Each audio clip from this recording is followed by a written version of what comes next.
intimate audience here today. I recognize a few names on the list. It's kind of like I'm that band, that up and coming band where you can say to your friends, "Hey, I saw this guy when he was playing small local clubs." So just keep that in mind. One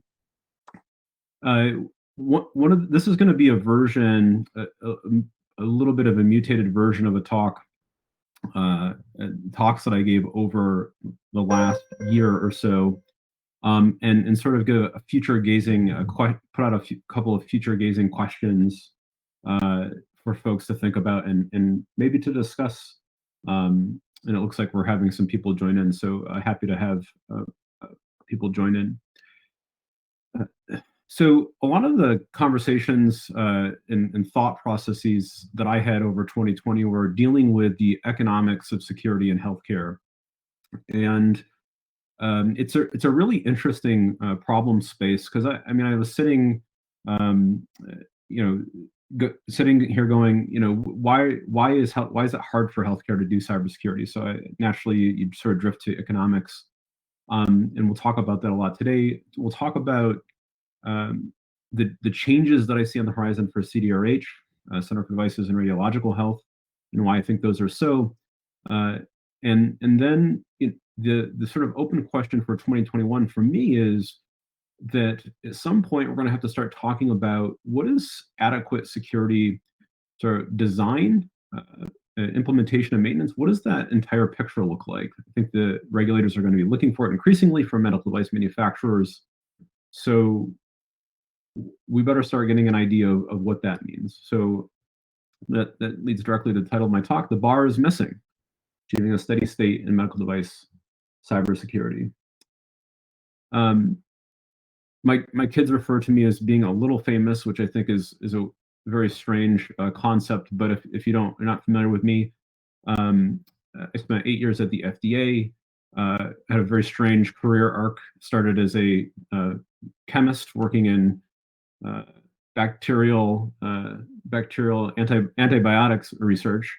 Went to the FDA and for some reason stumbled into a meeting and found myself working on tech policy, which was awesome.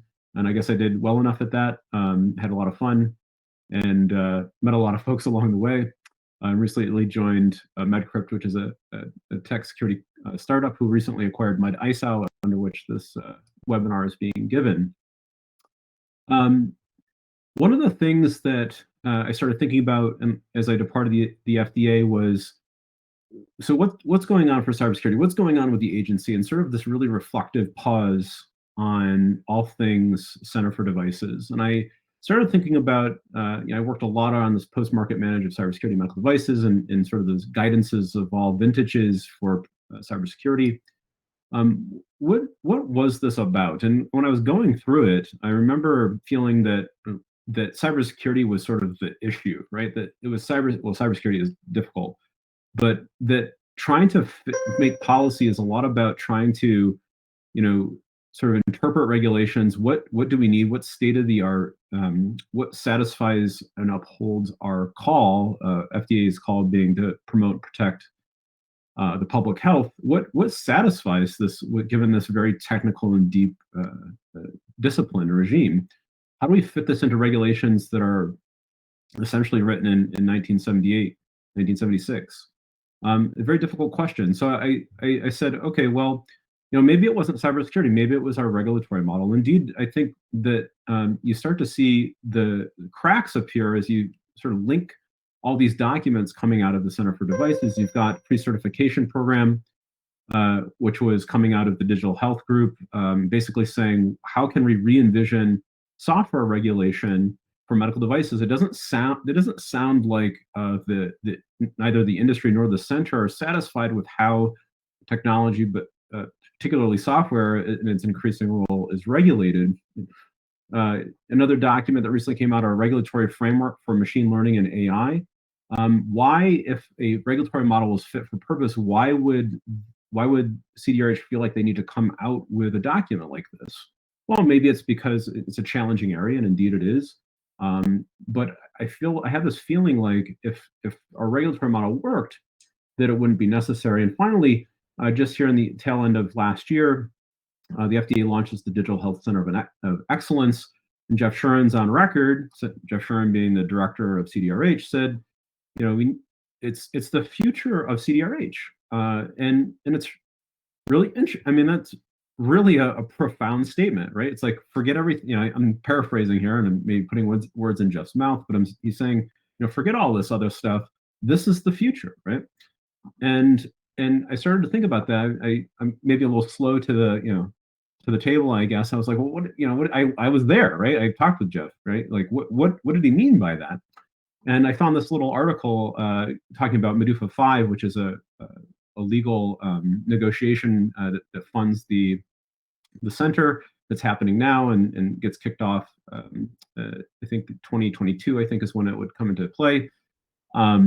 He said we need to rethink the whole thing. So now I started putting these pieces of the puzzle together. I'm like, something is strange. So what is it about this regulatory model that Jeff is sort of, you know, feeling this tension between what he's charged with doing as the center of CDRH, as the director of CDRH, and what he has to work with. And I think the most apt analogy I have right now, and I'm taking suggestions on this very call, is that I think in the era of supercomputing, right, in forecasting that leverages supercomputing, I think he feels like all he's got is this weather forecasting stone, which admittedly seems pretty cool and accurate, I guess, if only for a moment. I think it's where he gets this idea that's not fit for purpose. And why is that? So I started digging into that in 2020 and thinking a little bit more about it and building some, you know, analogies and stories around it, and things started to fall into place for me in terms of what the struggle was, not just for cybersecurity, but for all things that the center is looking to do in terms of technology.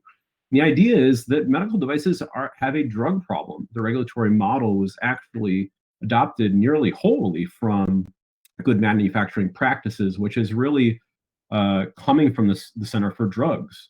And it makes sense, right? Because if you think about the regulatory history of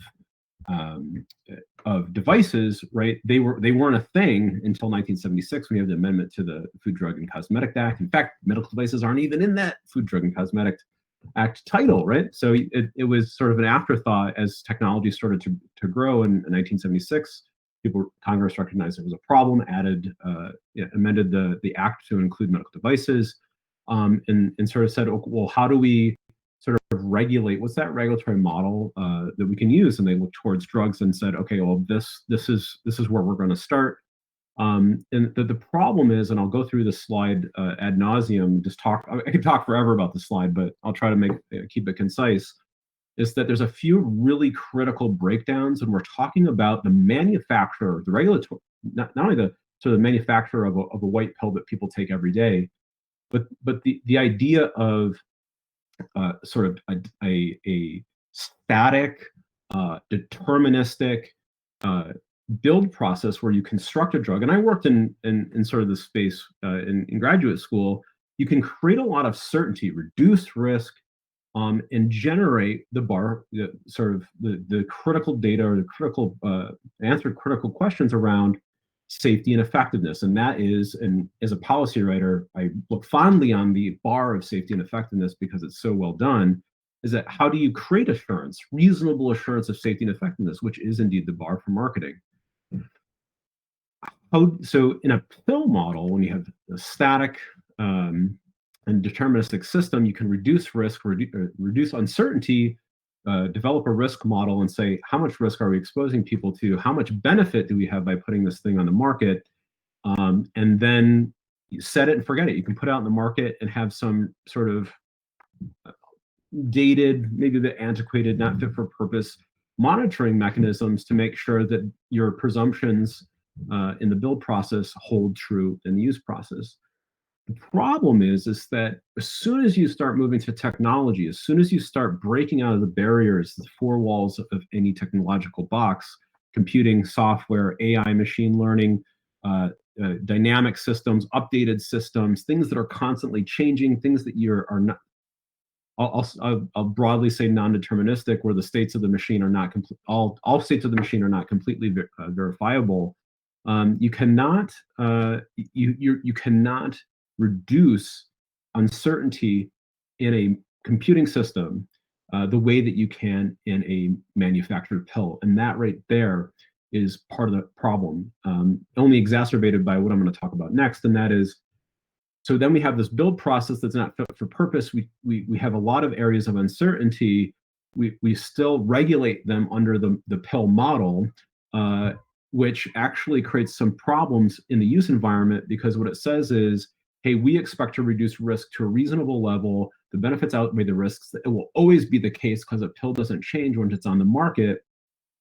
But that's not true for computing systems. So once it goes on the market, if you're not monitoring computing systems at machine speed, you turn the use environment into a wasteland. And what I mean by that, well, you have all these we could talk all day about what that means, but there are a couple of really important things that happen. I know for a fact that some manufacturers incentivize people in their organizations monetarily to say, okay, well, if we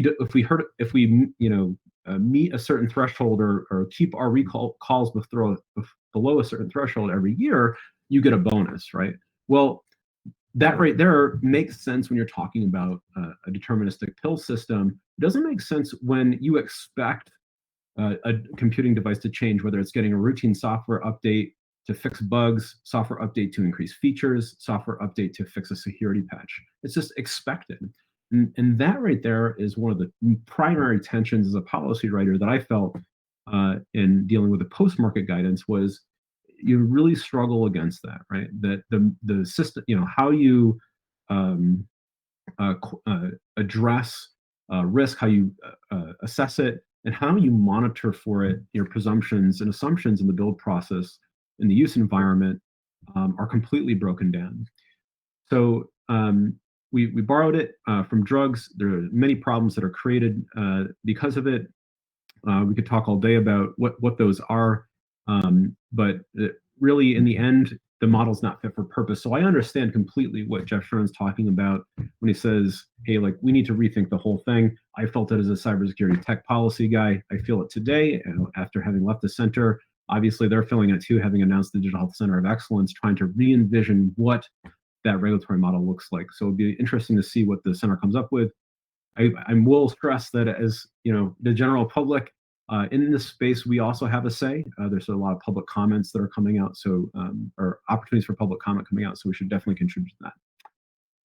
The next part of the talk, I want to do my 30-second, maybe more than 30-second spiel about healthcare, and particularly security economics, and what the struggles are for us.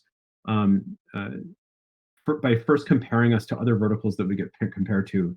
In healthcare, this is a primary lesson that I learned. Healthcare does healthcare, right? We absolutely, by necessity, we participate in a supply chain, say as medical device manufacturers or as some tech vendors, FDA, hospitals, physicians, and patients. We all participate in this chain of healthcare so that we can increase our quality of life, lengthen life, preventative measures, and all these other things that come with it. That is our primary focus. As businesses, we literally have to pay attention to that area. Otherwise, we will not be in business long. And that's the reality of it. So everything gets optimized for that reality. So when you try to put security into that scope, it becomes extremely difficult for reasons that are intrinsic to security, but also for that primary reason that you're trying to fit an entirely new vertical into one that you must absolutely pay attention to, and it gets lost along the way. If you compare it to finance, when I think of finance, I think about banks, I think about big vault doors, I think about security. It's part of their business model. It's part of what drives customers to banks, is that they don't lose your money.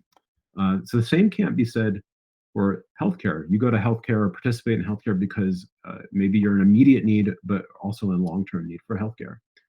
And the data is pretty clear now. I gave a talk and I referenced, there's a Vanderbilt study that shows basically that after security events that healthcare quality dips. Now, apparently, and I didn't know this, good friend Christian Demeth, who's a physician at UCSD and working on cybersecurity problem as well, also a hacker, reached out to me and said there's some dispute about the Vanderbilt data, so I'm going to be looking into that. But the point that I want to try to make in this slide holds true, and that is that you actually really want specialization. You want healthcare to actually focus on healthcare because, and data will show, when they start to focus on security, you actually get worse security. So despite spending 10 to 20 billion dollars per year in this space, largely through the hospitals on cybersecurity products, services, and fines, we as an industry lag in all key indicators for security: time to detection, resolution time, technology that we use to actually get the job done. It's pretty stark.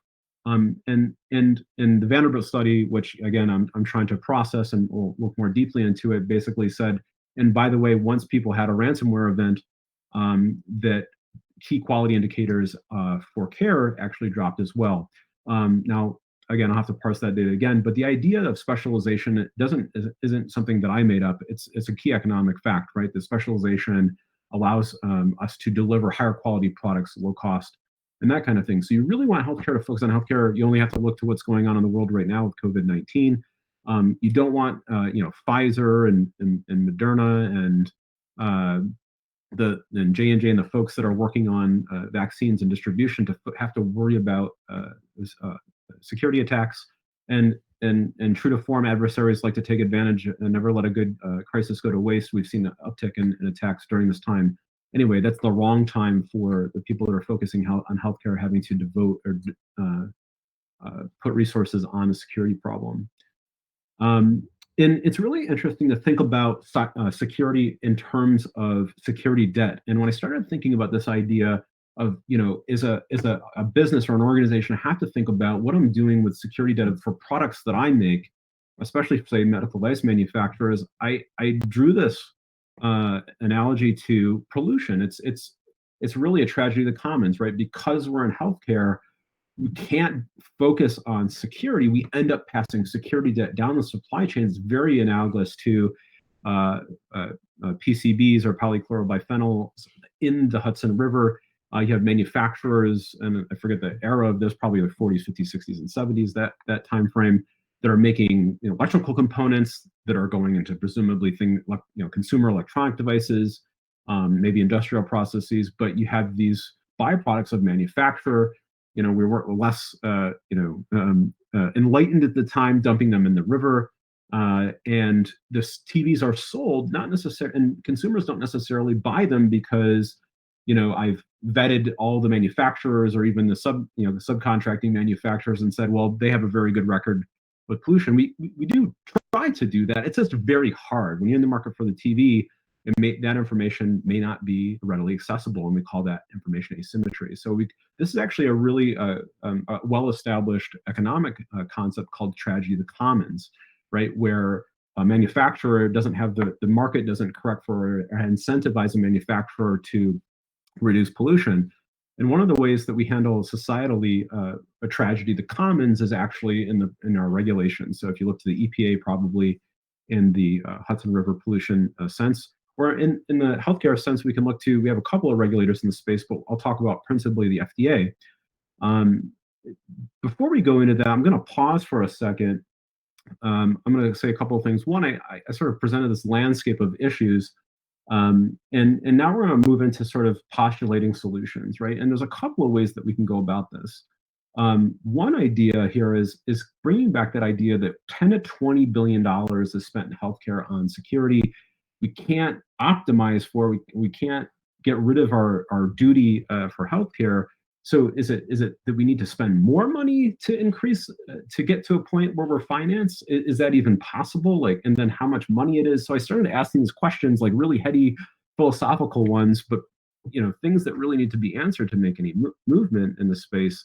And I wasn't really left with a good answer. I'm like, well, I don't think we could spend more money. So what's the idea here? Well, let's borrow from the DevOps space and say, let's shift left. But I mean shift left in the supply chain. Now we have the idea of shift left organizationally, like if we can find problems early on, that makes it cheaper to fix before everything goes out the door. Let's apply that concept to the supply chain in general. So instead of trying to make hospitals experts in security and get Mayo Clinics of the world to spin up their pen testing teams, which their clinical information security group is awesome. But does it make sense that Mayo has to have that functionality? For me, it's it's a reflection of Mayo stepping up and saying, how are we going to deal with this tragedy of the commons? But I don't think it works for healthcare. It doesn't scale. So let's shift left. Let's get the responsibility of security out of obviously the hospital has to do something, but let's move it upstream. Even take the same amount of dollars, the same amount of investment, and let's see if we can get better there. I think the postulate, the hypothesis for me is that we can.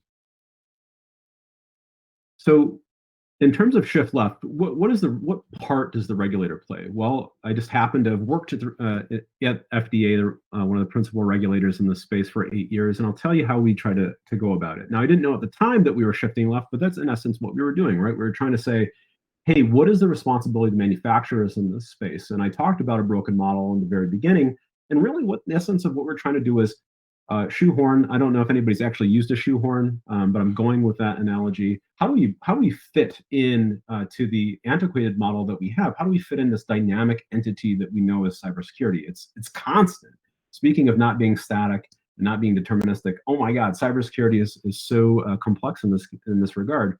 So one of the ways that we try to get our arms around this broken model problem and deal with the dynamicism and non-deterministic nature of cybersecurity was this pre and post-market guidance. And really what it's saying is what we want to do is we know that there's going to be cybersecurity risk as a regulator. And I'm not just a policy writer. I also dealt with response activities. So dealing with the security debt within the healthcare space, we're dealing with all these issues post-market. It's like, how can we cut a lot of that down?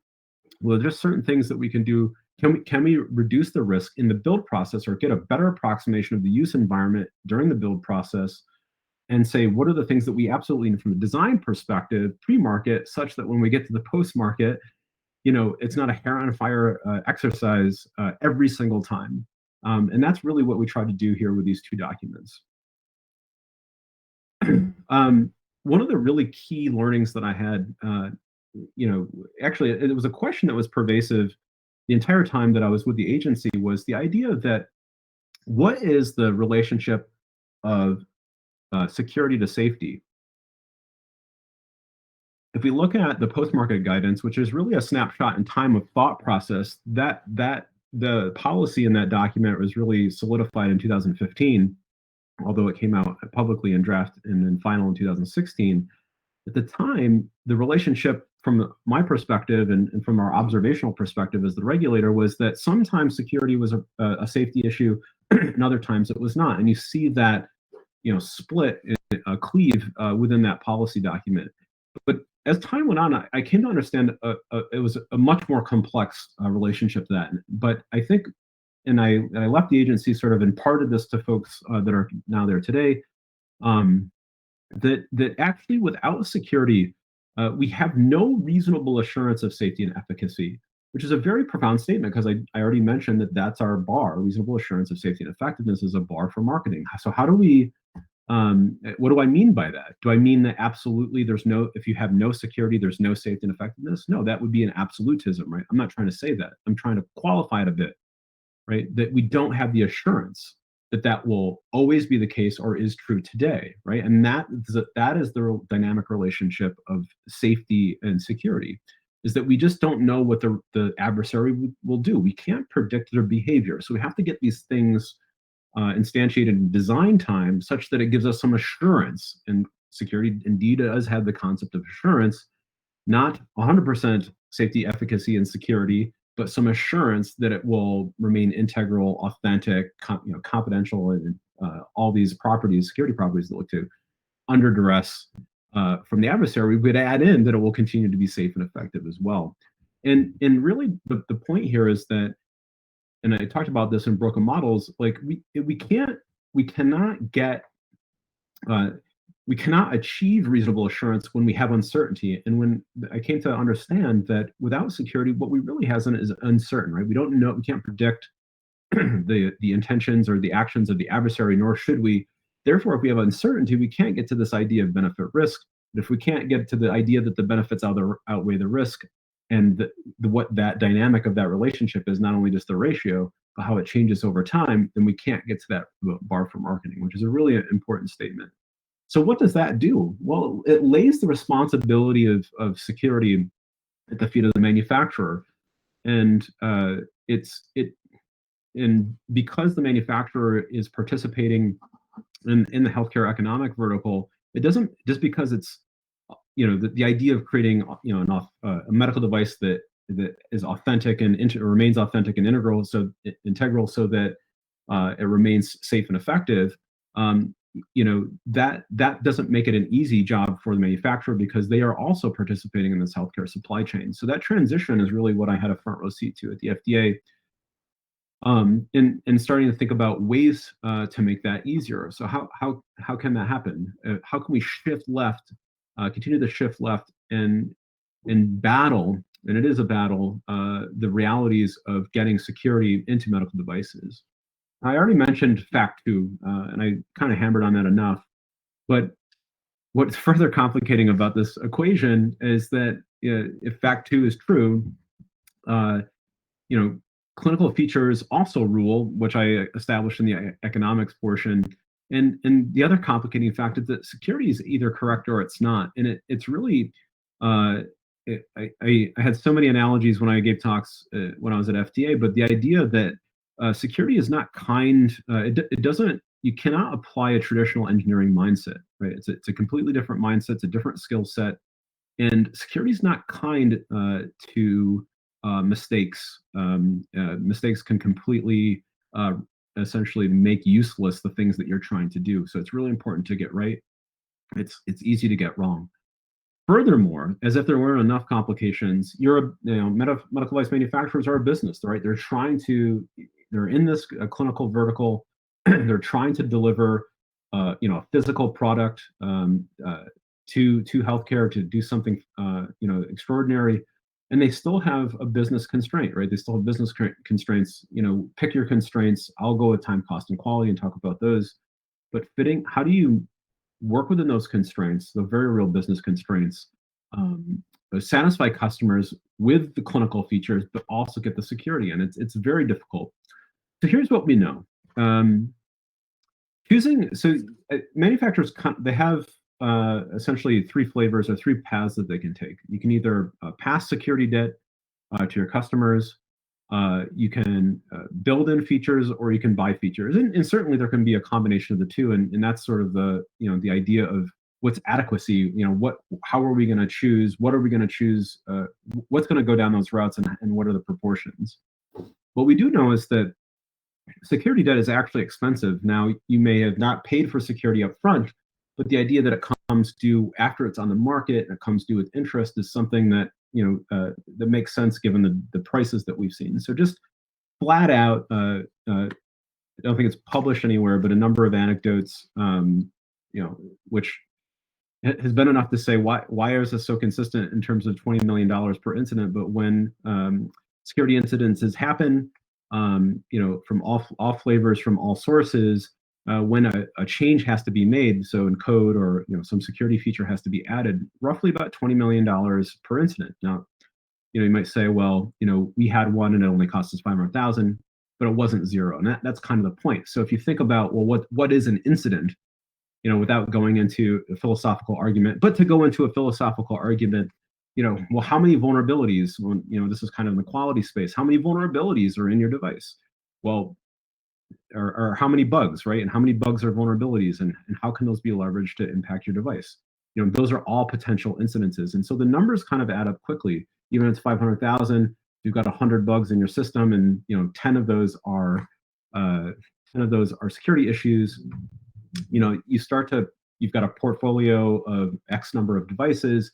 It starts to compound security debt, and its potential expense starts to compound. And because we're not situated to deal with security issues, because we're a maturing industry, dealing with those are expensive, right? So they're not routine. So you've got quality decisions here. Every design decision, every architectural decision, every implementation, every bug holds potential for an incident, and it holds potential to cost $20 million. Time, you can look, it's all sort of flavors of cost, in my opinion. But if you're an engineer at a company and you're looking to do the latest and greatest and solve some really hard problem within the healthcare space, and all of a sudden you got pulled off the R&D team to maintain, part of some sustaining engineering team for some incident in 3 to 5, somewhere between 2 to 5 years in resolution time that I've seen,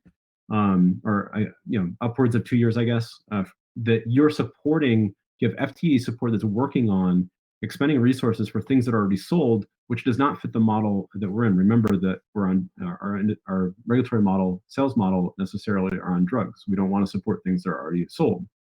So let's say I convinced you that you don't want to choose the security debt route, and you're gonna do this, right? And you're gonna, in typical medical device manufacturer fashion, which is totally fine, you say we're gonna tackle it all ourselves, and they'll say, cool, what's your budget? How much do you got laying around?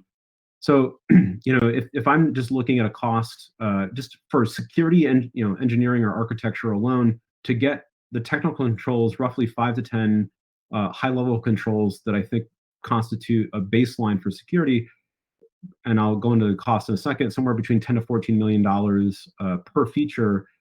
That's just in the engineering alone, and this is building features inefficiently at a healthcare institution that is not well suited for security, right? You're still building that core competency up. It's going to be expensive. It's going to take longer. It's going to take more money than you expect. Now, if you look at the domains of cybersecurity, so this is Henry Jiang's work on LinkedIn, lots of models on domains. I happen to particularly like this one. A couple of things stick out to me. I already talked about sort of security architecture and engineering, and was alluding to crypto. But risk assessment's a big one in our industry, and security ops in terms of vulnerability management's a big one. These are the things that in its totality, right? This is, if you looked into the pre and post market guidance, we're asking, we were asking you guys to go do this stuff, right? And it's a lot, right? And I've known people at Fortune 500 companies that come in. And they're like, okay, you've got product cybersecurity now, and it's like, okay, great. You have to go do all of these things. Eventually, they got more people, but the idea is that there's a lot here. This is incredibly expansive, and this gets to the idea of completeness. And security folks know the idea of completeness, right? That there's just a certain number of things that you have to do. So if you were in charge, if you're the product security person, you're like, okay, to be comprehensive and complete, which I know I need to do for security, without it, I'm compromised in some way, or potentially compromised, or I'm taking on severe risk or uncertainty here. I need a $150 million. We talk about 10 features at $14 million a piece. That's $140 million, which could be low, could be high. In typical fashion, they might say you might get buy-in, you might build momentum within your four walls, and they say, good, okay, great, this is awesome, it is important. You have $75 million, and now the idea that you have to figure out what are the things that you are actually going to tackle, given that you don't have the budget you want, is a very difficult notion. So where do you spend your time? We could talk about anecdotally where I know people spend their time, but the idea is that, let's say you start an engineering project where you're building features and it takes more time and more cost than you thought. Then you're going back the next year and saying, okay, well, I need an additional $75 million to get this done. They're like, great, you have 25.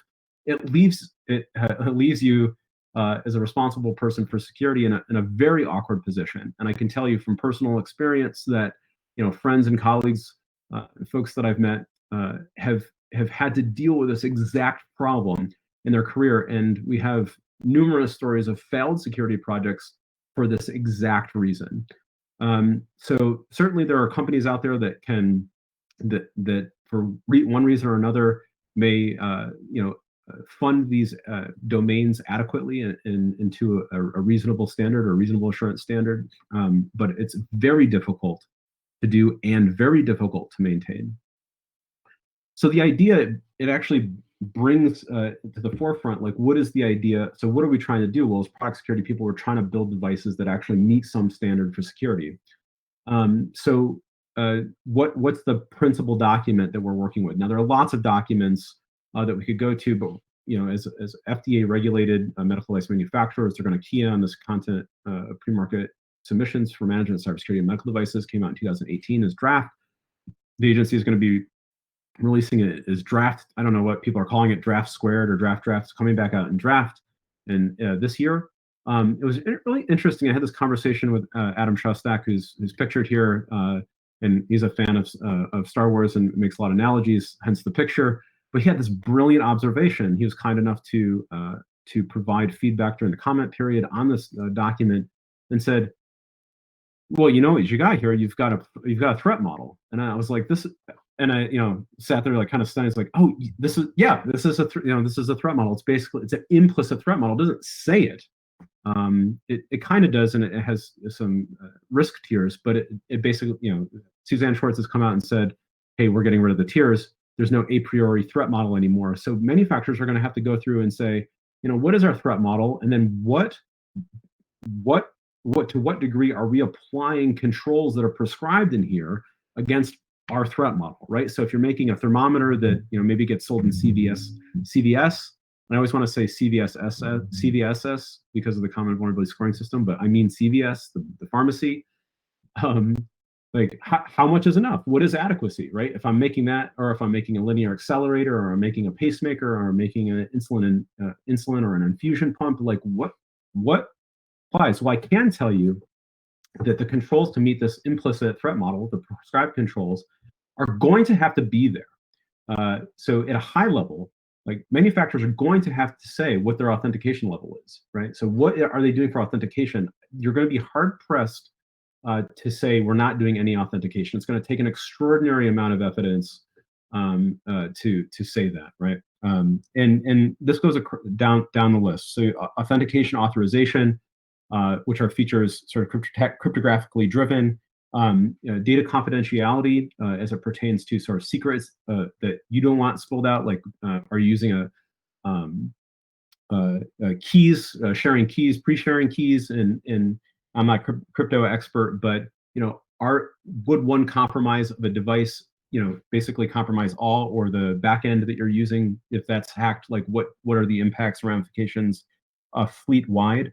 This idea of updatability and patchability is also critical. Like at these very high levels, manufacturers are going to have to meet those, even in the array of devices. So the idea of adequacy becomes first and foremost. What threat model are you working with? And start someplace. I think we should all be fans of whiteboards. Maybe not, but I like whiteboards. Start with whiteboards. What is the design that you need to combat that threat model, and what is adequacy? So posing the question, like looking at that's why threat modeling is so huge right now. That's why Adam, MDIC, FDA is funded. There's a threat modeling boot camp through the MDIC that they're working on right now. That's why that has become such a big deal. Because it's going to allow manufacturers, given a sufficient process, to right-size security. It's going to allow you to arrive at what is adequacy, provided that you have the staff, right? You have the know-how on staff, right? That you have some maturity. Speaking of maturity within your organization, if you ever get to maturity in your organization, please write a book and tell everybody how you did it. But the idea that I mentioned before is that many folks have tried and failed and remained inefficient at building things internally. And I'm not trying to dissuade people from doing it. I'm just telling you what I've seen and know. Each feature, somewhere between $10 to $14 million, $10 in development implementation, $4 million per year for maintenance. Now this is per product line. I know how manufacturers work. Necessarily, you're in a clinical space. Making somebody's heart beat every beat and delivering insulin safely are two different sort of skill sets. So it's not surprising that you might try to build security features in silos like that. But that's then $14 million times X, and that also makes it hard to build a program entirely internally. And in terms of quality, we're all big quality people being in a manufacturing space. Well, building something new every time does not lend itself well to quality. And as I said, security is not kind to error. You'll be spend time, more money in maintenance, and it takes 2 to 5 years to develop these things. It takes a long time. It takes longer and more money than you would expect, but that's always the case. So why don't we expect it? I don't know. So where do we go from this? What do we do with this? Well, I mean, we have I just laid a huge egg, with our manufacturing friends. What's the solution? So let's talk a little bit. Certainly, we need help from the tech sector. We need help from the specialists that deal in this area, and so that manufacturers continue to focus on healthcare. Right. Certainly, you need some folks at the manufacturers that are well versed in this space and they understand their product and therapy areas and they understand their business. And you need those people to be able to suss out charlatans in terms of tech. Uh, and I think that's really important. But we also, as the tech sector, and MedCrypt is part of this, need to increase the numbers of people that are producing secure components off the shelf that manufacturers can use and put in their devices, sort of a plug and play scenario, right? And I don't think we do. I don't think as a society we do that well for any vertical, right? We just sort of make technology feature based, and I think that is changing. You see sort of the changing dynamics. There are more companies that are specializing in security and providing security products. Obviously, MedCrypt being one of those. But I think people across industry verticals are recognizing the need, right? That we just can't get the job. If I'm in a healthcare vertical or if I'm in a power or water vertical, like I'm concentrated on delivering power to people, right? And that's my job, and that's what I should specialize in. Security can't be an afterthought, but I also can't specialize in it. So it's really important the tech sector deliver. And it comes down to as a manufacturer, it's why specialization is efficient. That's why AWS is used, right? Because companies have said, I don't want to be in the data storage vertical. I don't want to. I'm doing something else. I don't want to expend the resources to do so. Let's just outsource it or offshore. So let's do that. So the other solution, and we see movement here, and I mean I talked about the FDA. We'll bring it back again. Is that we really need Congress to act, right? We need Congress to pass laws, sensible laws and frameworks that help drive us in the right direction. They either Congress and laws of our land touch every can or have the ability to touch every stakeholder in the supply chain, right? So providing incentives, or carrot-shaped sticks, as some of my friends like to say, to the tech sector, to manufacturers, to the FDA, but like giving funding, setting standards, right? So like we look to Congress, and actually I'll touch on in a second, recent laws that say, hey, NIST, tell us what we need to do for medical devices from a standards perspective. People have been asking for it. So we need Congress to act. That includes within the FDA. In terms of shifting left, we need Congress to act. Includes the FDA. FDA has talked about additional authorities. Well, where do you think those additional authorities come from? They come from Congress, whether you're talking about existing legislative processes that I never fully understood when I was there, but exist, like the 819 process. There's also the MINUFA 5 process that I mentioned. Jeff Shuren was thinking through. So there are mechanisms the FDA has to seek out additional authorities, but also Congress can act. So just in the end of 2020, the Internet of Things Cybersecurity Improvement Act of 2020, which kicked around Congress for a number of years. It was in Senator Warner and Gardner's office for a while, and it kind of shifted over to the House. Not sure of why that was, but basically it has that framework. Basically, if you want to sell IoT devices to the federal government, you have to meet some standards. Those standards are going to be determined by a variety of agencies, principally, I think, NIST. But these are the types of things that catalyze that entire shift left movement. It doesn't make it easier for stakeholders like medical device manufacturers to deliver those features, right? But if we combine that force, or that economic force, with the idea that tech is delivering what their customers need from a security perspective, that is the 1-2 punch that we're looking for. So I talked a lot. I'm happy to chat, fight, whatever with anybody about particular points. So any questions that we can talk about at this point?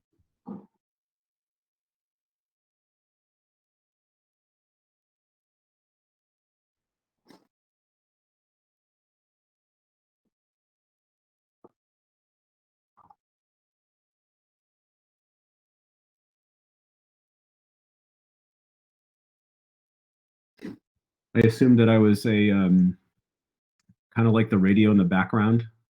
You didn't, but you didn't tell me because I could have done my radio voice.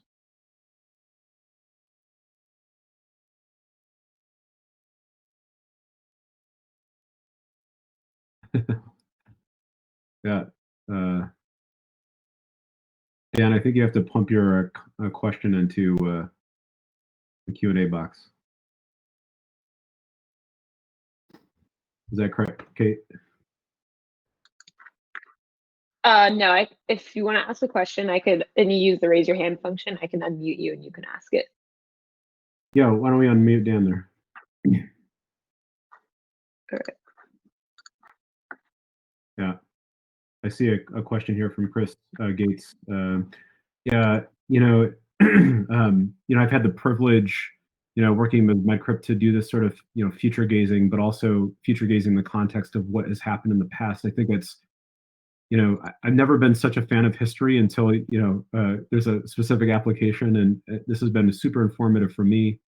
I think one of the questions I got asked recently was, okay, well, what do we do? And I feel like, um, based on some of the things I've said, we need to, as a community, be vocal and leaders within the healthcare space, and make sure that we don't do anything stupid. But more importantly, like reach out to our congressional folks and say, hey, look, this is the reality of the situation, and we need help to solve it. Otherwise, we're never going to get there. So it's been an absolute pleasure to be able to research this area and tell people about it, and hopefully enable folks to do that. And meeting current expectations is no joke, right? It's as I mentioned, healthcare is their vertical is healthcare, right? That's the sole focus. So trying to fit security in there is a daunting challenge. This is not an admonishment of the healthcare area. That's just the reality, right? And if we don't acknowledge that reality, we're in for a lot of trouble.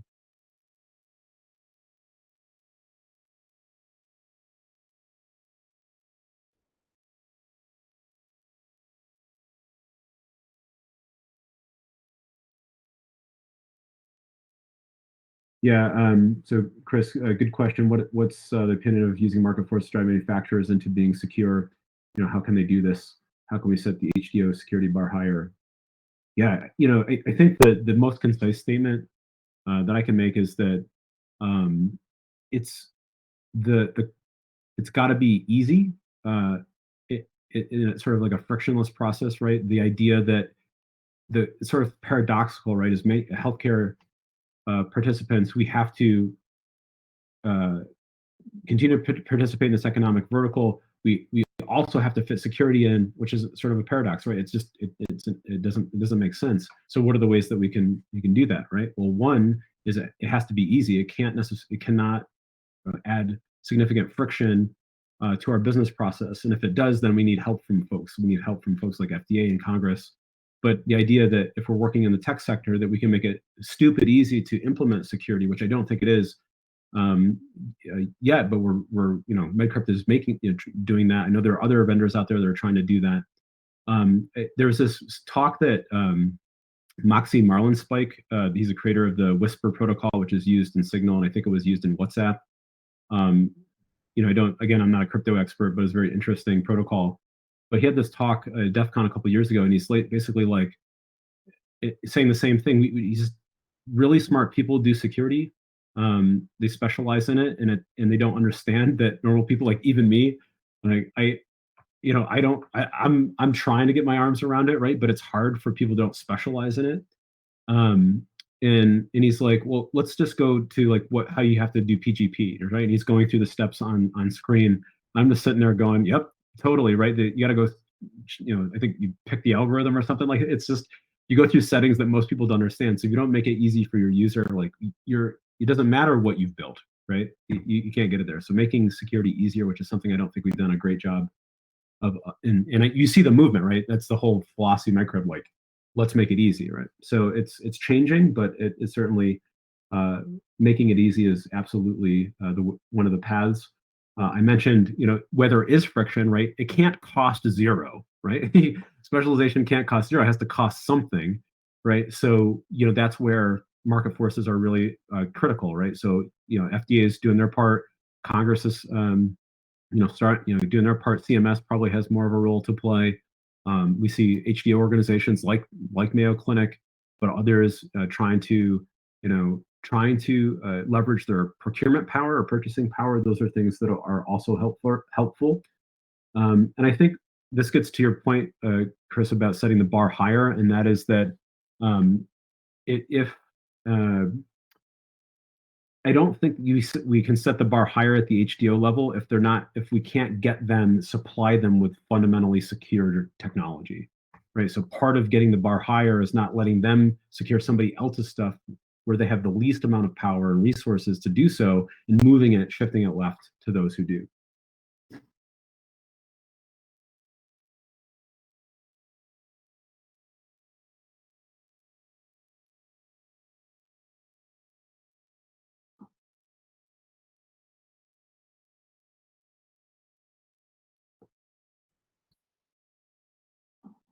Okay, do we have any other questions?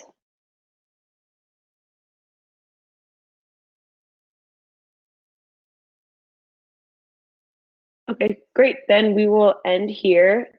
Thank you, Seth, for that presentation. That was great. Thank you, everyone, for joining. We will have a recording of this webinar available after we're done here. So if there are no other questions, then we will conclude and have a great rest of your day. Thanks, everybody.